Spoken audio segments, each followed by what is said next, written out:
ali na prefeitura do lado de lá, você está num âmbito muito mais genérico, né, vamos dizer assim, muito mais massivo, né, a massa, é a população, você presta aquele serviço, aquele atendimento contínuo. Quando você entra no âmbito do ITS, essa característica muda. Né, você passa, assim, a própria nomenclatura que a gente utiliza aqui, né, Wellington, né, são de vidas, né, quantas vidas eu tenho no Instituto. Né? Eu acho que isso aí por si só já traz um peso, um encargo sobre a ética muito grande, né, na atuação de cada um dos servidores. Né? Como a gente fala ali, por exemplo, de proteção social, né, dos aposentados, dos pensionistas, né, aquelas pessoas que dependem efetivamente disso, né, o seu compromisso ético ele acaba sendo um pouco, talvez até um pouco maior, né, pela pessoalidade com que muitas vezes vocês vão estar lidando ali. Por quê? Porque você está fazendo análise de um processo individual, né? Você tem acesso a dados restritos daquela pessoa, muitas vezes acesso a dados médicos, né, que são utilizados ali na concessão de benefícios. Né? Então, todos esses fatores, né, eles vão exigir de vocês, né, um tratamento diferenciado, né, com esse beneficiário, né, com esse vinculado. Né? E, realmente, isso por si só já traz essa característica do Instituto de Previdência. Né? Nós temos a obrigação de resguardar. Né? E eu acho que foi isso, inclusive, que ficou muito claro, né? Nós vamos chegar nesse ponto, que ficou muito claro aqui no Código de Ética específico aqui para vocês, do servidor. Né? A conduta, né, assim, para a gente poder resumir de uma forma genérica, né, nesse momento, seria assim, poxa, será que as minhas ações que eu tomo, que eu adoto no dia a dia, né, na condução dos meus processos, dos meus procedimentos, né, com base nisso, eu teria condição de apresentar isso de forma transparente para a sociedade? Né? Eu acho que isso é um questionamento que todos nós podemos fazer, que já é um bom ponto de partida, né, para a gente estar falando em ética no serviço público e em ética no Instituto de Previdência. Né? Passa, por favor, para o próximo slide. Então, foi justamente o que eu falei para vocês agora há pouco, que era o ponto que a gente ia chegar já logo aqui de cara. Né? A gente fazer essa comparação entre a legalidade, né, e a própria ética, né, o interesse público. Né? Nós, como servidores públicos, assim que você ingressa no serviço público, muito antes de você ingressar no serviço público, dia que você começa a estudar o seu concurso público, você já vê e fala assim, você já tem um contato com essa informação, de que no serviço público você só faz o que a lei permite, né? Você tem que fazer o que a lei determina. Né? E isso vira assim, é uma máxima que a grande maioria dos servidores públicos, né, carrega ali no decorrer da sua ação. Né? Então a pergunta seria, isso é permitido por lei? Né? E a ética ela vai trazer um que a mais, ela vai dar aquele facinho que vai fazer toda a diferença, né? Que é justamente o quê? Mesmo sendo permitido, é correto, é justo, é imparcial e adequado ao interesse público, né? Quer dizer, eu também posso fazer, né? Não só poder fazer, né, pessoal, mas eu devo fazer esse procedimento, né? Na hora que eu me deparo com uma situação que eu preciso efetivamente fazer esse questionamento ali na atuação do meu dia a dia de trabalho, né? Eu devo perguntar, eu devo realmente prosseguir com essa conduta? Eu vou ter que adotar uma medida diferenciada, né, para atender realmente o interesse da coletividade, né, para atender o interesse ali daquele beneficiário, né? Então você vai se pautar, né, ali quando a gente fala também ali fazendo essa vinculação entre ética, legalidade e interesse público, né, você vai estar avaliando a legalidade, né, a impessoalidade, né, a moralidade, a eficiência, né, a transparência, a razoabilidade, né, que são todos o quê? São princípios que estão sempre norteando ali a nossa atividade. Né? A gente usa até ali os 5 principais na mnemônica que a gente usa ali da Constituição Federal, então lá no artigo 37, né, que é o LIMP, né, legalidade, impessoalidade, moralidade, pessoalidade e eficiência. Né? Mas aí eu até coloquei aqui na minha colinha também e falei assim, poxa, dá para colocar um tri-link aí nessa mnemônica, né? Porque aí eu vou trazer para vocês também a transparência, né, a responsabilidade e a imparcialidade, né, que seriam ali também muito caros aqui na atuação de vocês, né, que tem esse munus público, né, de cuidar dos nossos dos nossos aposentados, né? Aqueles servidores que trabalharam a vida inteira aí para a gente, né?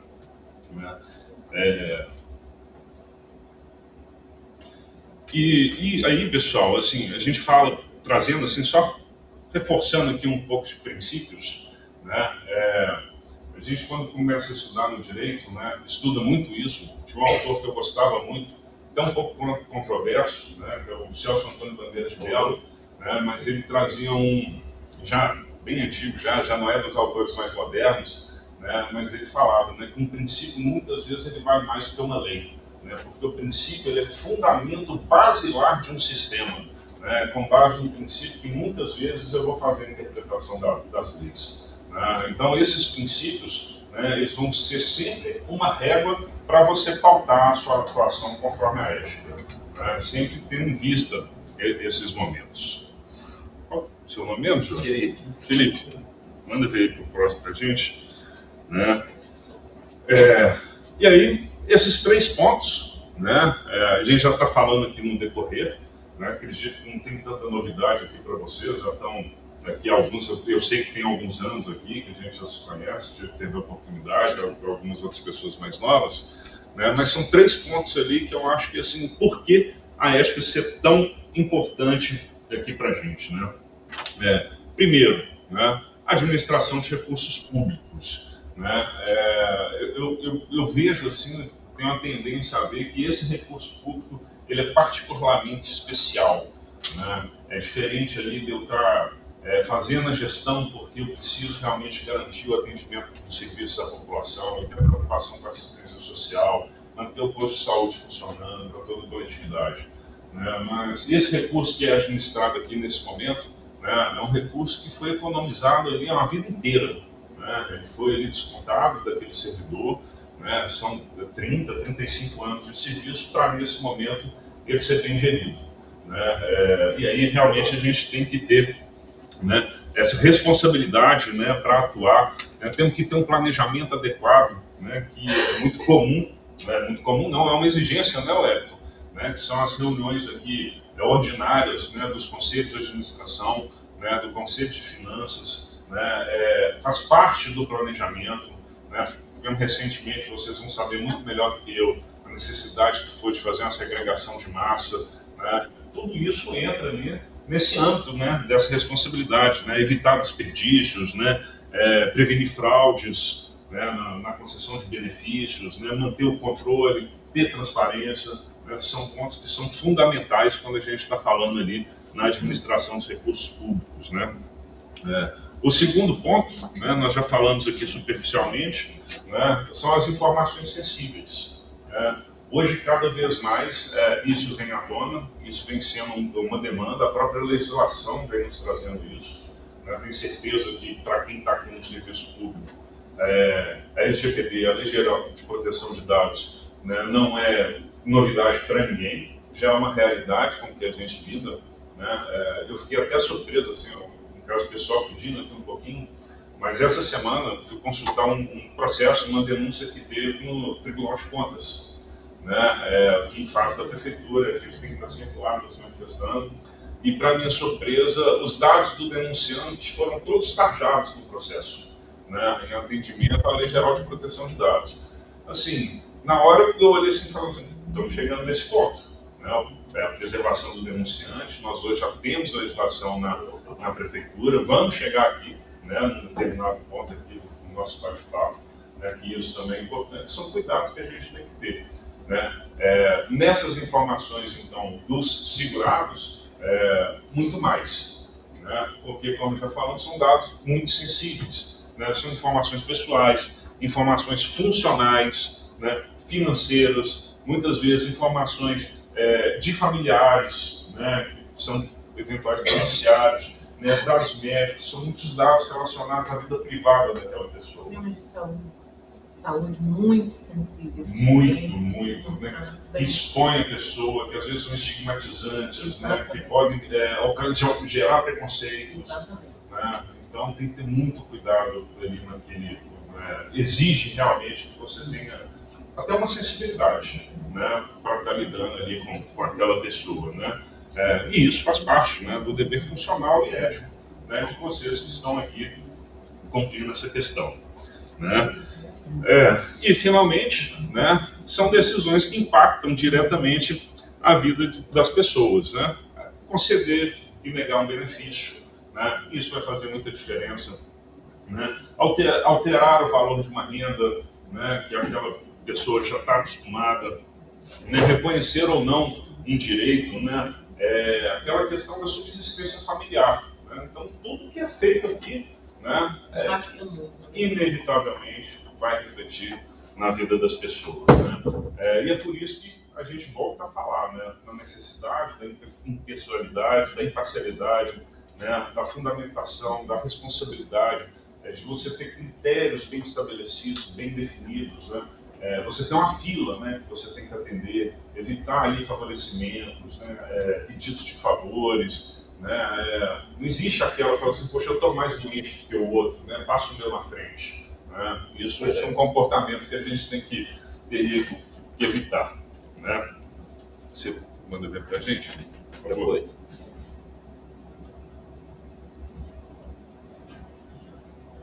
Pessoal, esse ponto aqui, eu separei, né, porque lá na instrução normativa 004, né, que foi publicada aqui por vocês esse ano, que é o Código de Ética, especificamente do IPS, ele traz para vocês alguns deveres.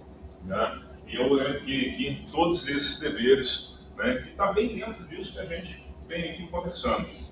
Né? Se não deram uma lida, né, eu falo que isso aí é fundamental. Às vezes é muito comum, a gente fica aqui assoberbado com as nossas tarefas do dia a dia.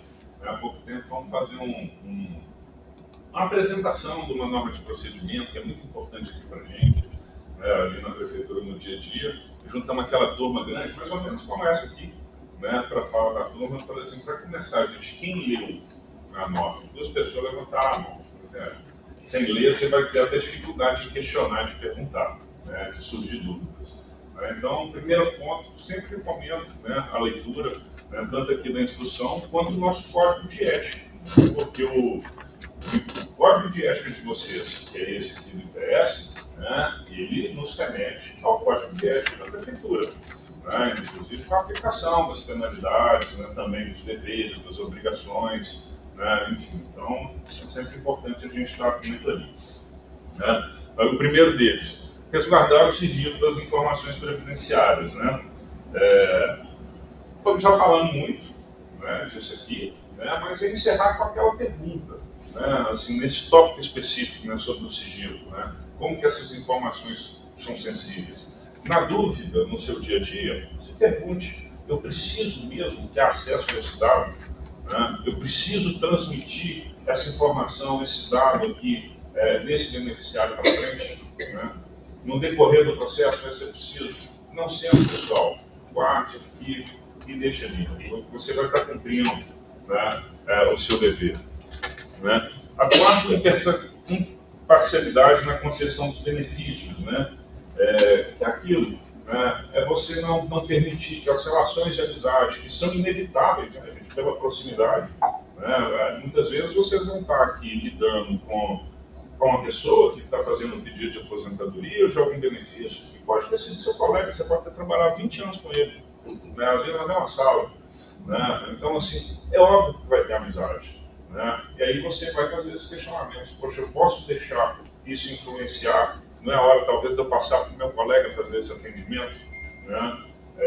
Para você manter essa postura, para você manter ali a impessoalidade, o equilíbrio, né, entre todos os beneficiários. Né, os graus de parentesco, né, as relações políticas, né, os interesses econômicos, as posições hierárquicas, né, são todos pontos, né, que nos demandam uma atenção maior, né, que a gente pode incorrer numa conduta antiética se a gente favorecer algum desses atores.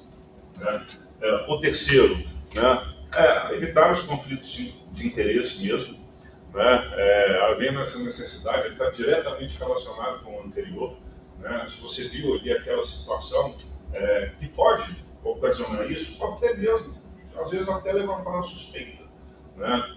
O próprio Dr. Sérgio Vidigal, numa certa oportunidade, ele falou assim: Miliano, o serviço público é uma coisa complicada, porque você anda certo, quando você está certo, está todo mundo falando que você está errado. Se você está errado, então, amigo, é um Deus nos acuda. E é uma verdade. Né? Infelizmente, né, aqui na nossa profissão, no geral, a gente sabe dos gastos que a gente enfrenta, das dificuldades que a gente tem no dia a dia, e somos sim muito vitrine. Né? Que é muito fácil as pessoas virem para jogar pedra. Né? Ninguém sabe que o sangue a gente dá, o colega que chega às 7, que sai às 9. Né? Enfim, os problemas que a gente tem no nosso dia a dia também, na nossa vida pessoal, as cobranças da chefia, tudo por aí. Né? Mas então a gente tem que estar sempre atento, né, nesses momentos para estar evitando essas questões. Né? O quarto, né, prestar um atendimento digno, eficiente e transparente. Né? Eu sempre gostei muito quando eu ia ter um bate-papo assim, ou fazer uma apresentação, uma palestra assim, que falasse que os próprios termos, eles já têm um significado por si próprio. Né?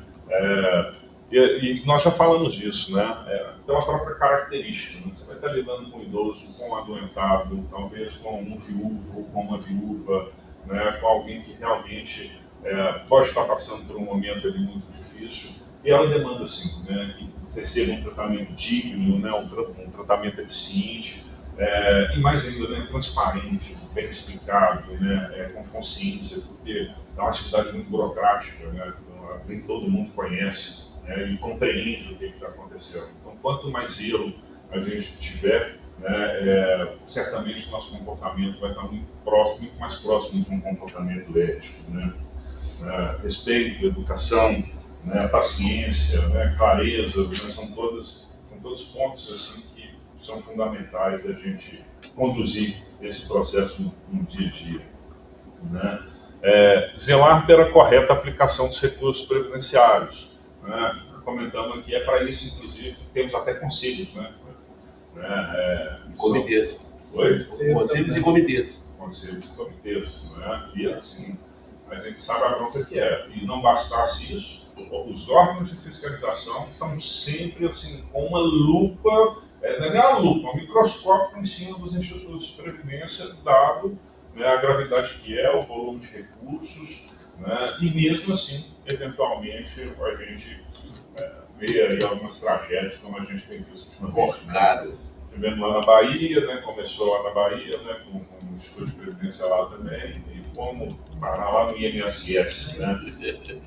Então,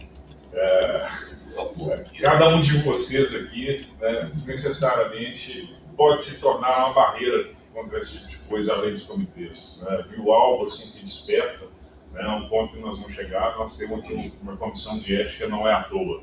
Né? Para isso temos os canais de denúncia também. Né? E é justamente o próximo ponto. Né? Comunicar irregularidades ou desvios éticos. Né?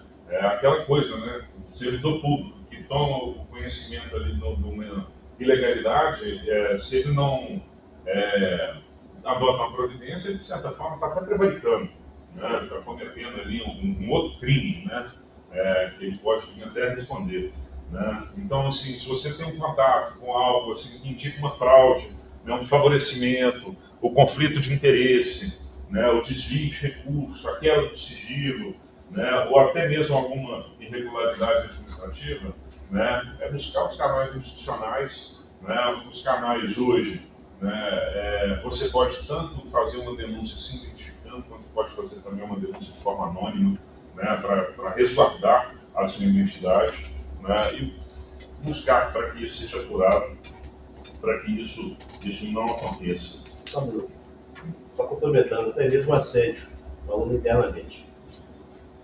Excelente.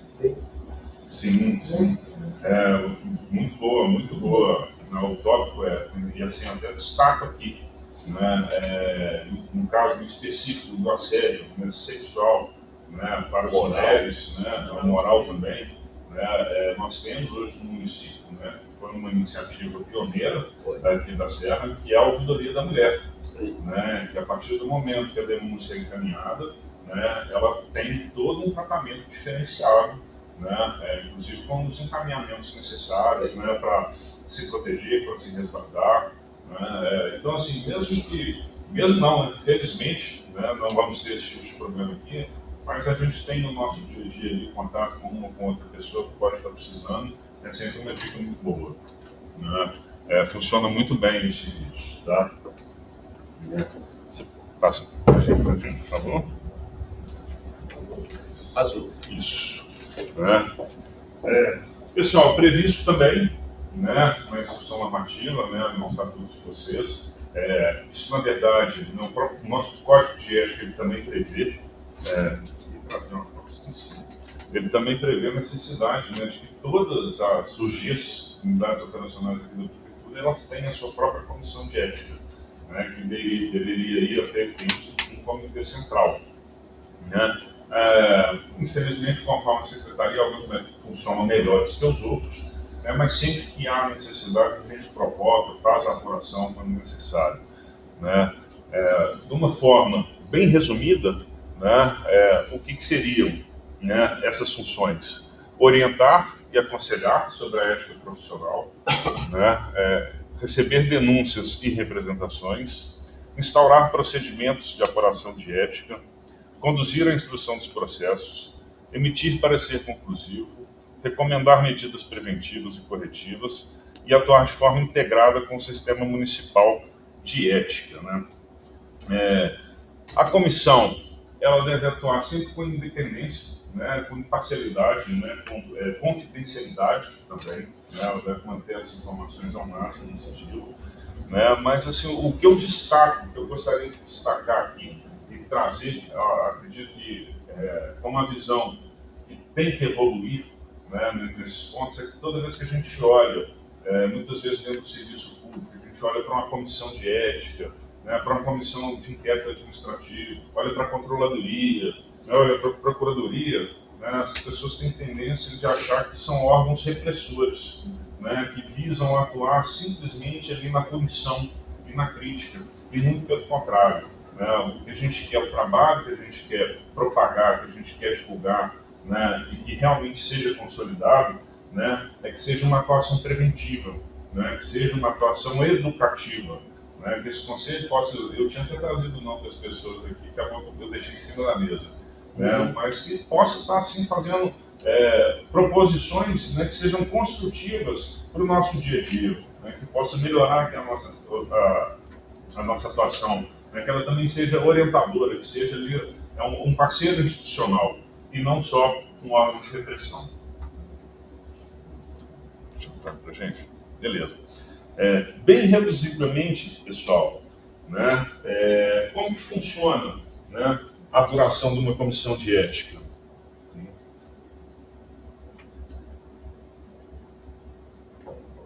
Eu vou ter inicialmente a previsão, né, que ela pode estar sendo instaurada, né, no seu funcionamento, ele pode ser provocado de ofício, né, mediante denúncia ou mediante representação, né? Normalmente essas denúncias são enviadas por um canal oficial, né, que esse canal oficial hoje aqui no município, né, você pode considerar a ouvidoria, né, você acessando o nosso sistema, junto ali à página da transparência, você tem também atalhos até no portal principal, né, que você acessa ali o Eu e Ouvidoria. Dentro do campo da ouvidoria, né, você tem a possibilidade de estar fazendo denúncia, reclamação, elogios, né, solicitação de providências e a considerar realmente o canal adequado para o tratamento dessas demandas. Você pode encaminhar para a secretaria, né, incluindo o próprio instituto, né, da Previdência, né.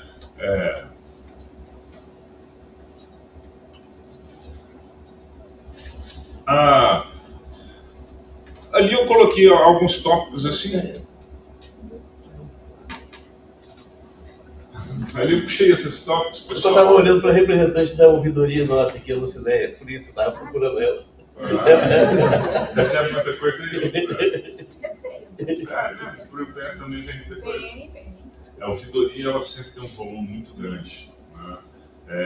A gente tem que ter ali realmente uma sensibilidade para fazer a tratativa dessas demandas, né? Porque igual chega muita coisa ali que é importante, às vezes chega algumas coisas assim que a gente olha e fala assim, não era o lugar disso, não precisava. Às vezes chega pegadinha. Chega muita, chega denúncia falsa. É isso aí. Né? A gente tem que realmente tem que lidar com isso. Né? A questão do funcionamento, né, pessoal? Ali são pontos assim básicos, né, basilares, né, para essa condição. Né? O próprio TS tem a procuradoria própria, né, aqui, que certamente na necessidade da condução ali do processo ele vai estar trazendo para vocês, né, elementos, né, que vão garantir que aquele processo seja tramitado dentro da legalidade, né, mantenha a sua validade, né, e garanta, né, oportunize, né, aquela pessoa que está sendo ali, a situação que está sendo apurada, oportunize aquela pessoa que ela se manifeste da forma correta.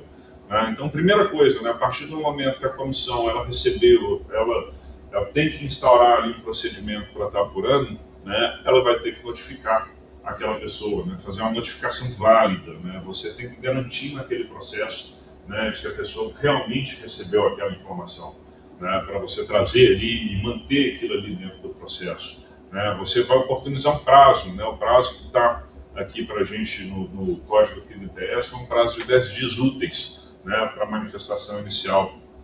Né. Falei que o Edson foi até bonzinho, né, porque normalmente na administração é só dias corridos, né, assim, advogado, né, foi lá no judiciário, né, facilita a nossa vida. Né. Garantir a produção de provas, né? Oportunizar aquela parte, né? Isso também é uma atuação ética, né? É aquela coisa de que aquelas frases feitas, né, de impacto que a gente tinha, né? Ninguém é culpado até que, né, se prove o contrário, né? É mais ou menos isso aí, né? Até chegar na elaboração do relatório final, né?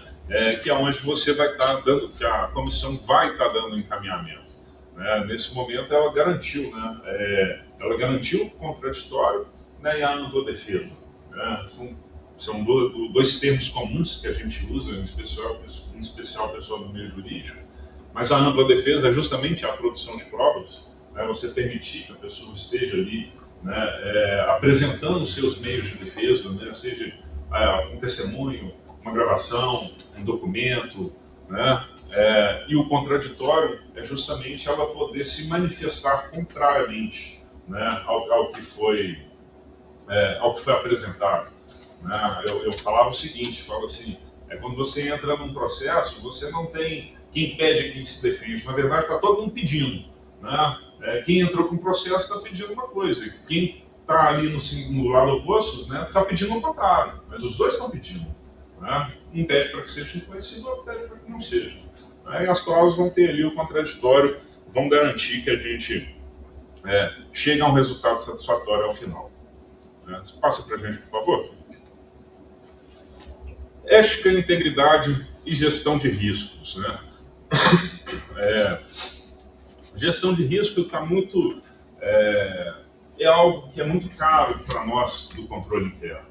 Né? Algo que a gente gostaria assim, de levar a todos os setores, né, da prefeitura. É algo que vocês devem assim, trabalhar, desenvolver essa cultura, né, porque a gestão de risco ela vai efetivamente, né, permitir, né, que você avance nos seus processos diários. Né? Você passa a não permitir, a não depender. Né? Você não depende de sorte, você não depende de casualidade. Né? A partir do momento que você monitorou, né, que você elencou os riscos que você pode ter, você vai vai tramitar um processo muito mais seguro, né, com muito mais eficiência. Né? Então você vai impedir desvios éticos, né? Você vai impedir fraudes, né, irregularidades administrativas. Né? É a forma de você estar realmente prevenindo, né? E isso vai estar exatamente pautado nisso aqui, identificar os riscos, você pegar os seus processos, né? Isso muito afeta a cada área, cada um que trabalha ali, né? Normalmente aquela pessoa que está ali na execução no dia a dia, ela sabe onde que o processo pode dar problema. Ou então até por experiência, né? Ela sabe onde os processos que ela fez já deu problema. Né? E a gente muitas vezes faz isso aqui no nosso dia a dia, só não coloca esse nome. Mas eu falo assim, controle interno, gente, todo mundo tem. Né? O colega que está lá na Secretaria de Serviço, que tem uma tabelinha lá, que ele estabelece ali o prazo de vencimento dos contratos dele, a época adequada que ele tem que entrar com um novo pedido, já é uma forma de controle, né, de gestão. Ele quer evitar um risco, né? E aí a gente faz essa avaliação dentro dessa gestão de riscos, né? Você faz uma avaliação sobre a probabilidade e o impacto, né? Qual que é a probabilidade de ocorrência desse risco, né? E qual a gravidade desse impacto caso esse risco venha a ser efetivado, né? É uma análise que necessariamente cada setor tem que fazer nas suas ações, ali, nos seus procedimentos diários, né? A gente fala que assim, há uma parcela de risco, né, que normalmente todo ente, né, seja público ou privado, ele está disposto a lidar com ela, né, porque o risco zero ele é uma utopia, ele não existe, né, porque nós somos seres humanos, nós somos falhos, né, mas a gente consegue chegar próximo disso, né, se a gente desenvolve um trabalho bem feito, bem coerente. Mas você pode assimilar, né, fala assim, poxa, isso aqui pode até acontecer, mas isso não causa um impacto tão grande. Lá do outro, vão ter outros que vão ter assim, um impacto significativo. Né? Uma aplicação mal feita, uma perda de recursos do Instituto, você causa um impacto em todas as vidas que estão ali, né, seguradas. Né? Com base nessas avaliações, a gente define os controles, né, e medidas que servem para mitigar, para impedir que efetivamente esse risco ocorra. E finalmente, né, gente, quem não monitora, não gerencia. Né? Então, assim, isso aí é uma máxima também da administração. Né? Necessariamente, a gente tem que realizar o monitoramento contínuo. Isso aí é fundamental para o nosso dia a dia. Você avança para a gente, por favor? Né? Já avançou. Passou, né? Pessoal, aqui a gente já caminha para o finalzinho, né? Eu acho até que a última lâmina, né? É a última lâmina mesmo, né? Assim, a gente pode pensar assim, poxa, uma palestrinha rápida, um bate-papo bem rápido, né? Mas assim, para aqueles que gostam, né, de desenvolver o estudo, existem, poxa, volumes e volumes aí sobre ética, né? A gente pode entrar em questões filosóficas para discutir, né? O que a gente traz aqui é isso aqui que é muito importante, que a gente chegou a falar. A ética pública não se resume a evitar punições, né? Ela representa um compromisso com a sociedade. No IPS, esse compromisso possui uma dimensão especial, né? Como já foi falado, né? O Instituto existe para garantir a proteção previdenciária, né? Sempre uma pessoa atrás do processo, a finalidade pública atrás daquele recurso, né, e a responsabilidade na decisão que é tomada. Né? São pontos que eu acho que ajudam muito o nosso dia a dia. Né? Pessoal, alguma dúvida? Se não, muito obrigado. Colegas, nós publicamos essa instrução normativa no dia 1º de julho. Hoje é dia 24. Sinal de que nós estamos avançando. E já que cumprimos o artigo 23, o IPS promoverá ações de capacitação e divulgação das normas de ética. Aqui. Isso aqui não é para mim não, tá? É para vocês. Então, cuide disso aí. Eu que agradeço. Vamos tomar um café. Alguém quer fazer alguma pergunta? Algum comentário, alguma situação que passou? No caso, eu que trabalho externo, Ele é prestador de eu serviço. sou prestador de serviço, então a gente que está externo lá nunca ia imaginar que tem essa palestra aqui que fala da ética, entendeu? Eu, particularmente, é novidade para mim, porque eu preciso do órgão público aí direto aí, e às vezes a gente tem uma impressão, pô, esses profissionais aí, não sei o quê, né? Tem sempre aquele que critica. A gente nunca sabe o que... Ele está do outro lado, né? Esse feedback Então, é tipo muito assim, importante. uma lição para mim, entendeu? Esse feedback é muito importante, porque é muito comum, né? Às vezes a gente chega no órgão público, né? E, poxa, e às vezes não tem o atendimento que a gente gostaria de ter, né? E a nossa primeira reação é tacar uma pedra, né?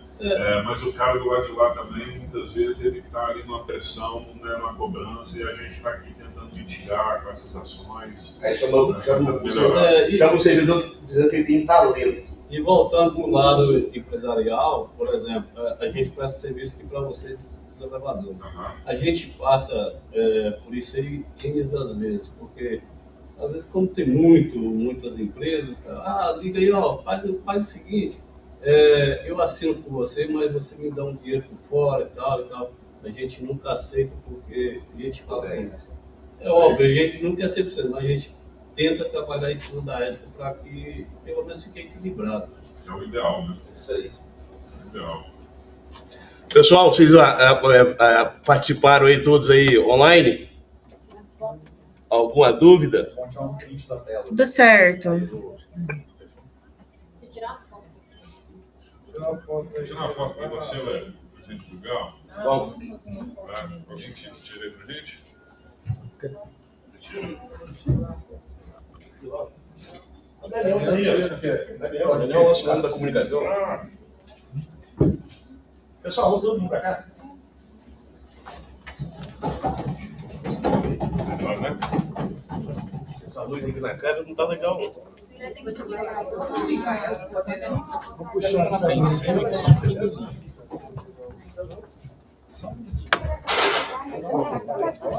Pronto. Acabou? Acho que desligaram a nossa chamada aqui. Não, apagou a tela. A chamada tá aqui. Eu acho que eles saíram. Não, a tela. Eles desligaram a tela do computador. É. Hello?